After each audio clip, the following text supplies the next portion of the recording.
જય શ્રી કૃષ્ણ ફ્રેન્ડ, આજે આપણે બનાવશું છોલેના ચણા. તો છોલેના ચણા માટે આપણે ટમેટાં લીધા છે, જે તમે પહેલેથી સુધારીને રાખ્યા છે, અને જે છોલેના અને ચણા લીધા છે, જે મેં 7 થી 8 કલાક મેં પલાળીને રાખ્યા હતા. હવે આપણે બંનેને આપણે બાફી લેવાના છે.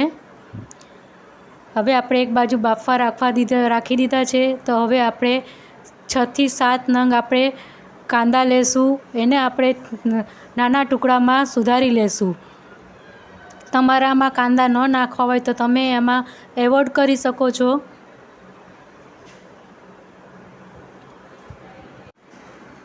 પછી એમાં 3 થી 4 લસણની કળી નાખશું. પછી 1 લીલું મરચું નાખશું, 1 આદુનો ટુકડો નાખશું, 1 ચમચી જેટલું આપણે નારિયેળનું ખમણ નાખશું.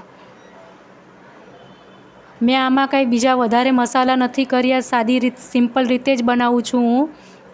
હવે આપણે એક વાસણ લેવાનું છે, એમાં આપણે 2 થી 3 ચમચી જેટલું આપણે તેલ નાખશું. તમે આમાં બટર બી નાખી શકો છો અને ઘી બી નાખી શકો છો. આપણું તેલ હવે ગરમ થવા આવ્યું છે, તેમાં આપણે 1 ચમચી જેટલું આપણે જીરું નાખશું. જીરું આપણું તતરાઈ જાય એટલે એમાં આપણે જે કાંદાની પ્યુરી રેડી કરી હતી એ આપણે નાખવાની છે. કાંદાને બી આપણે 2 થી 3 મિનિટ સુધી સાતળવાની છે.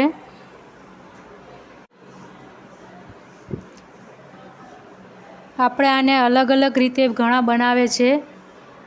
હું મારી રીતે તમને બનાવીને બતાવું છું કે હું કેવી રીતે બનાવું છું. તમે મારી રીતે બી ટ્રાય કરીને જોજો. હવે આપણા કાંદા બી સોતરાઈને રેડી થવા આવ્યા છે. જે આપણે એક સાઈડ જે ટમેટાને બી આપણે બોઇલ કરીને રાખ્યા હતા, એને બી આપણે પીસી લીધા છે. હવે પછી એને આપણે ટમેટાં નાખશું એમાં. જો આપણી હવે કાંદાની પેસ્ટ રેડી થઈ ગઈ છે, તો હવે એમાં આપણે ટમેટાં નાખી દઈશું. ટમેટાને આપણે સારી રીતે ઉકાળવાનું છે, એટલે એમાં જરા બી કચાશ ન લાગે. પછી એમાં આપણે મસાલા કરવાના છે. મસાલા બી આપણે વધારે એમાં નહીં કંઈ કરીએ. એમાં આપણે 1 ચમચી જેટલી હળદર નાખશું, 1 ચમચી જેટલું આપણે કાશ્મીરી લાલ મરચું નાખશું, 1 ચમચી જેટલું ધાણા જીરું નાખશું,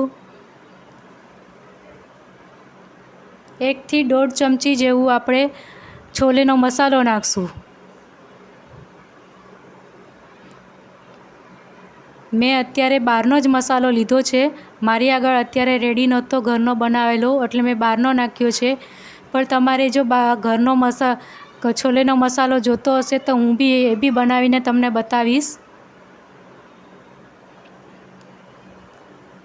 હવે ટમેટાની ગ્રેવીને બી આપણે 3 થી 4 મિનિટ સુધી ઉકાળવાનું છે. આમાં ઘણા લોકો અલગ અલગ રીતે બનાવે છે. જ્યારે છોલે આપણે બાફવા મૂકીએ છીએ ત્યારે ઘણા લોકો અંદર ચાની ભૂક્કીની પોટલી મૂકે છે. ઘણા લોકો એમાં અંદર તજ લવિંગની પોટલી બી કરીને મૂકે છે. હવે આપણી આ ગ્રેવી રેડી થઈ ગઈ છે, તો એમાં મેં પાણી નાખ્યું છે. તમારે જે રીતે ગ્રેવી જાડી કે પતલી જોઈએ એ પ્રમાણે તમે એમાં પાણી એડ કરજો.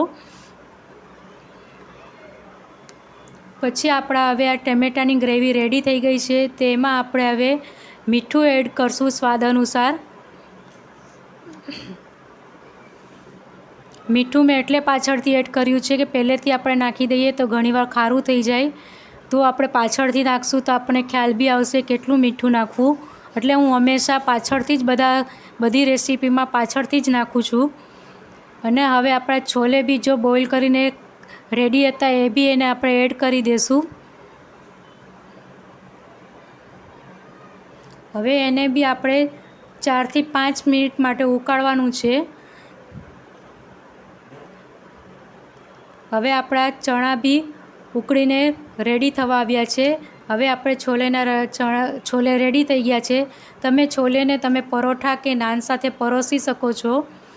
તમને મારી આ રેસીપી કેવી લાગી છે એ મને તમે કોમેન્ટ કરીને કહેજો। जय श्री कृष्ण फ्रेंड। चैनल को लाइक करें और सब्सक्राइब करें। धन्यवाद।